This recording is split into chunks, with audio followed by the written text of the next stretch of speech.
RTI Live News. Ask for right. పలాసలో press meet లో మాట్లాడారు స్వప్న నవీన్. మొన్న చంద్రబాబు నాయుడు ప్రతిష్టాత్మకంగా చేపట్టిన పెన్షన్ కార్యక్రమానికి పురుషోత్తపురం గ్రామానికి వచ్చేసరికి 155 పెన్షన్లు వచ్చాయి. ఉదయం 6 గంటలకు మొదలుపెట్టారు. ప్రతి ఒక్క లబ్ధిదారులకు ఇంటింటికి వెళ్లి పెన్షన్ ఇవ్వడం జరిగింది. అందులో ఎవరికి కూడా పెన్షన్ ఆపే ఉద్దేశం అనేది లేదు. ఒక పేషెంట్ హాస్పిటల్లో ఉండుండగా హాస్పిటల్కి వెళ్లి కూడా పెన్షన్ ఇవ్వడం జరిగింది.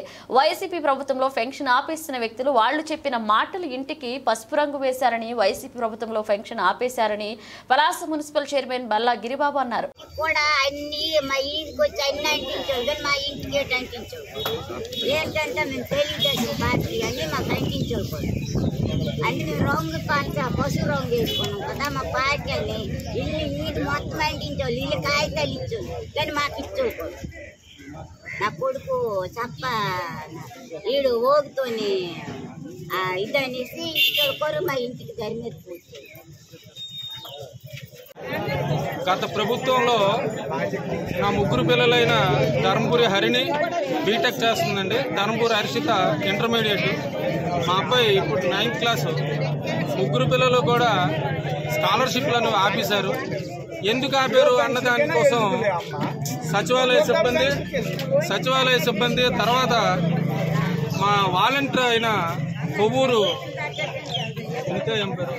అమ్మాయి అడిగితే మీ ఇల్లు పొడవు అన్నారు.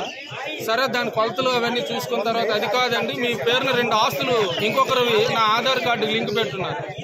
ఎవరో ఆస్తులు నా ఆధార్ కార్డు, నాకున్నది ఒక ఇల్లు తప్ప ఇంకొకటి లేదు, ఇంకో ఆస్తి చూపించమంటే తర్వాత అమ్మాయి సోనియాను సచివాలయ సిబ్బంది అన్నారు. అప్పటి మంత్రి అక్కడికి వెళ్తే మీ పని అయిపోద్ది అన్నారు. నేను ఎవడు గుమ్మం ఎక్కడమ్మా, నా బిడ్డలకి నేను చదివించుకోగలను, తర్వాత వచ్చేది దాంట్లో మేము చూసుకుంటామని చెప్పాం. మా ముగ్గురు పిల్లలకి కూడా స్కాలర్షిప్లు రాకుండా గత ప్రభుత్వం ఆపివేశారు. దీని ముఖ్య కారకులు ఎవరు అన్నది కూడా మీ అందరికీ తెలుసు. అదే ఎందుకంటే కరెంట్ ఉన్నది, అందువల్ల మీకు ఎవరు చెప్పారు తీస్తారండి? మీకు ఎవరు చెప్పారు తీస్తారండి? ఎల్లో తిరిగిపోతుంది.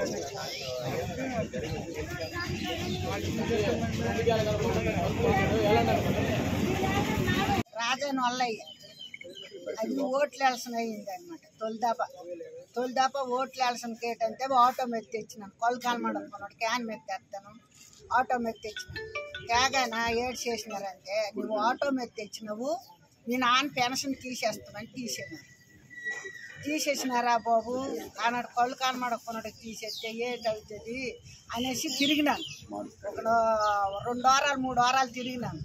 తిరిగితే మరి నేనేడు చేస్తాను, అతను తీసేస్తే నేనేడు చేస్తాను అన్నారు. ఎవరు గిరిబాబు వాతనలా తీసేస్తే నేనేడు చేస్తానని గిరిబాబు అయినాను చెప్పినాను. రాజా నల్లయ్య మల్ల గిరిబాబు అంటున్నారు. అయితే తీసాను. అయ్యా మళ్ళీ 2 రోజులు 1 వారం పోయిన తర్వాత మళ్ళీ తీస్తాను, మళ్ళీ ఇస్తాను, కళ్ళు కనమడకున్న వాళ్ళకి అన్నారు. అనగానే మళ్ళీ వెళ్ళి అన్నట్టు ఇంటికాడ ఉంచేసి వెళ్తాడికి మరి కాదమ్మా తీసేసినారు, ఎప్పుడు మరి రావాలంటే కాదు అనేసినారు. అనేగానే ఆ యూపన్ పాలకైపోయి పింఛన్ అనుకొని మా నాన్న చనిపోయినాడు. అదే రాకంతా ఉంటాయి బాబు. అది నాకు 4 ఆడపిల్లలు, నాకు ఏటి లేదు, సెంటు భూమి లేదు, అది ఆపేశారు. ఉన్న 3 సంవత్సరాలు ఆపేసినారు. చెయ్యో అది ఎంతవరకు కరెక్ట్ బాబు? ఏం ఆపారంటే అల్లది ఇల్లు ఇది అనుకొని చెప్పేసినారు. ఇల్లు పొడుగు ఇల్లు అని చెప్పి ఇక్కడికి వెళ్ళా కూడా అక్కడ చేయలేదు. మరి నాకు బాకీ లేదని తెలిసే అన్నీ తెలిసినాయి, ఊర్లో మనిషికి తెలియదా? ఇక్కడ విచ్చేసిన ప్రింట్ అండ్ ఎలక్ట్రానిక్ మీడియా మిత్రులందరికీ కూడా నమస్కరించి ఒక విషయం తెలియజేయాలనుకుంటున్నామండి. గత 2 రోజులుగా సోషల్ మీడియాలో మరియు ఈ గత నిన్నటి నుండి పేపర్లో న్యూస్లో పలాస కాశీబుగ్గ మున్సిపాలిటీలో మున్సిపల్ ప్రథమ పౌరుడైన బల్ల గిరిబాబు గారిపై దాడి జరిగింది అని రకరకాల కథనాలతో రకరకాల పత్రికల్లో రాస్తున్న దానికి మేము ఈరోజు పత్రికా ముఖంగా ఏం జరిగింది అనే నిజాన్ని తెలియజేయడానికి ఇక్కడ విచ్చేసాం. ఏం జరిగిందో పత్రికా సోదరులతో పాటు రాష్ట్ర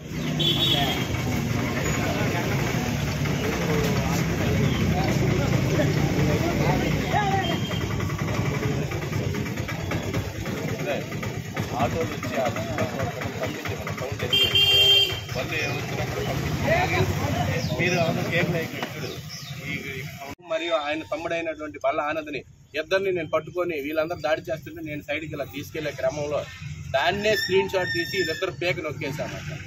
ఏమంటే పేక కానీ నొక్కేస్తే పేక నొక్కి ఉంచుకుంటాం కానీ పక్కకెళ్ళి తీసుకెళ్ళి ఎందుకు వదిలేస్తాం? అలాగే మీ మీద దాడి చేయాలనుకుంటే నేను మీ ఇంటికి వచ్చానా, మీరు నా ఇంటికి వచ్చారా? అలాగే ఇంకొక విషయం కూడా నేను మాట్లాడాలనుకుంటున్నాను. మీరు 2020 నుంచి కూడా 19లో మీ ప్రభుత్వం వచ్చినా మీరు 20లో నామినేషన్ వేశారు, 21లో మీరు చైర్మన్గా ఎన్నికయ్యారు, 21 నుంచి 24 వరకు మా ప్రభుత్వం వచ్చే వరకు కూడా మీరు ఎన్ని అన్యాయాలు చేశారని చెప్పడానికి నిదర్శనం వీళ్ళందరూ. అంటే వీళ్ళందరి దగ్గర కూడా మీరు స్టేట్మెంట్ తీసుకోండి. ఏ ఒక్కరి దగ్గర కూడా ఫిర్యాదు మీకు రాలేదు పెన్షన్ ఆగిందని చెప్పి. రాష్ట్ర వ్యాప్తంగా కూడా ఎవరి పెన్షన్ మేము ఆపలేదు. అలాంటిది 2వ తారీఖు వరకు గడువు ఉంటే పెన్షన్ పంపిణీకి మీరు 1వ తారీఖు సాయంత్రమే వచ్చి మా ఇంటి దగ్గర గొడవ చేయడానికి కారణం ఏంటి? మీరు మా వీధిలో 18 మంది పెన్షన్ తీశారు, 32 మంది చేయూత తీశారు, 32 మంది మహిళలు మీ ఇంటికి వచ్చి సార్ మా చేయూత తీసేశారు, మాకు అన్యాయం జరిగింది మీరు పెట్టండి అనేటప్పుడు మీరు వీధిలోకి ఎందుకు రాలేదు?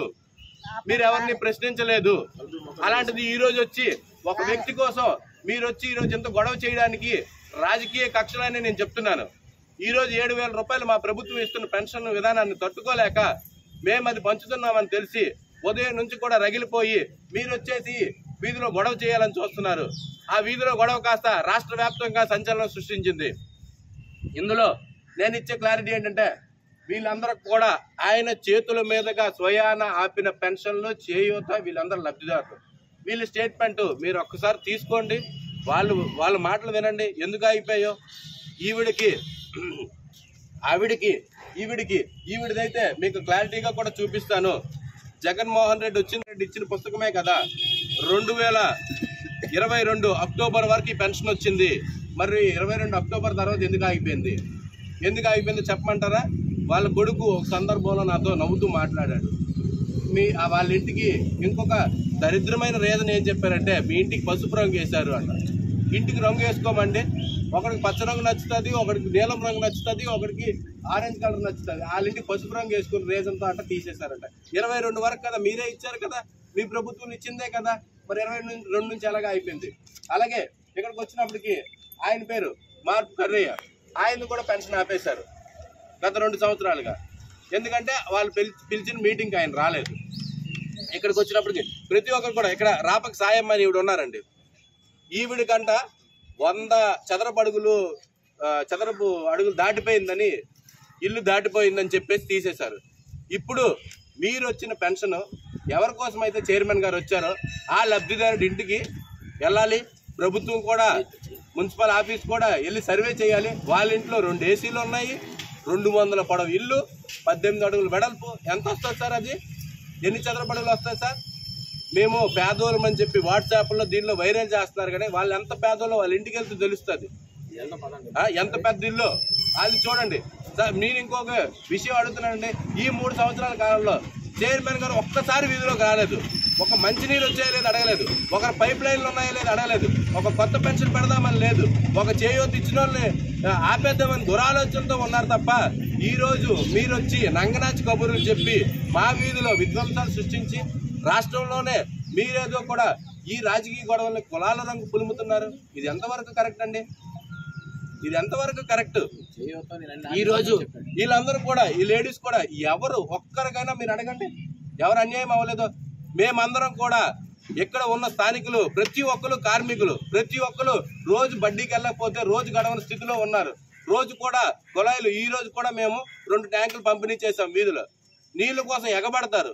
అంత నీరు ఇబ్బందులు ఉండేటప్పుడు 3 సంవత్సరాలు మీరు నీరు ఇవ్వలేదు. దానికి ప్రతి ఒక్కరు కూడా మేము బోర్లతో ఎవరెవరికి స్వతహాగా ఉన్నాయో బోర్లతో నీళ్లు మేము ఇచ్చేవాళ్ళం. కానీ ఆ సోకాల్డ్ అనే వ్యక్తికి ఎవరైతే తిరునగర్ కోరతాల స్వామి గారికి వాళ్ళ ఇంటికి ట్యాంక్ మాత్రం వచ్చేది, ఒక్క ఇంటికి వచ్చేది. అది మీ ప్రెస్ వాళ్ళు కూడా చాలా మంది వేశారు అప్పట్లో న్యూస్, అది కూడా మా దగ్గర ఉన్నాయి. ఇదే చైర్మన్ గారు 2021లో ఏమన్నారండి, అమ్మఒడి ఆపేసినప్పుడు, విద్యా దీవెన ఆపేసినప్పుడు, ఎలాంటిరా బాబు స్థానిక కౌన్సిలర్కి అడగండి మంత్రి ఆపిమన్నాడని రాష్ట్ర వ్యాప్తంగా ఒక సంచలనం అయిపోయారు చైర్మన్ గారు. అప్పుడు ఆ వీడియో కూడా వైరల్ అయింది, అది కూడా మన దగ్గర ఉన్నాయి. ప్రతి ఒక్కరు కూడా దురుద్దేశంతో చేసి ఈరోజు మీరు ప్రభుత్వం మారాక మేమేదో గొప్పలం అయిపోయామని చెప్పేసి ఇక్కడ ఒక పెన్షన్ కోసం మీరు వచ్చేసారా? ఒక పెన్షన్ 2 రోజులు గడువు ఉండేటప్పుడు మీరు ఒక్కరోజు సాయంత్రంకి ఎలా వస్తారు? సర్వర్ లేట్ అవుతుందని మీకు తెలీదా? ప్రథమ పౌరులు ఒక క్వశ్చన్ అడుగుతాను, మీకు అంత అపార విషయాన్ని సర్క్యులేట్ చేసిన వాళ్ళందరూ తెలుసుకోవాలి. మొన్న చంద్రబాబు నాయుడు గారు ప్రతిష్టాత్మకంగా చేపట్టిన పెన్షన్ కార్యక్రమానికి మా వీధి పురుషోత్తపురం గ్రామానికి వచ్చేపాటికి 155 పెన్షన్లు వచ్చాయి.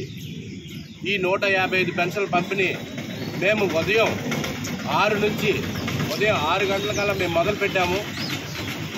ఉదయం 6 నుంచి మేము కార్యక్రమం చేసుకుంటూ ప్రతి ఒక్క లబ్ధిదారుడు ఇంటికి వెళ్ళి ఈ పెన్షన్ విధానాన్ని వివరిస్తూ వాళ్ళకి ఆ పెన్షన్ అమౌంట్ ఇవ్వడం జరిగింది. అందులో మేము ఎటువంటి ఎవరికి కూడా ఆపే ఉద్దేశం కానీ ఎవరికి నిలుపుదల చేయాలనే ఉద్దేశంతో మేము లేము. కానీ ఈ పెన్షన్ ప్రక్రియ అనేది రాష్ట్ర వ్యాప్తంగా జరిగేసరికి సర్వర్లు అనేవి కొన్ని దగ్గర మొరాయించాయి.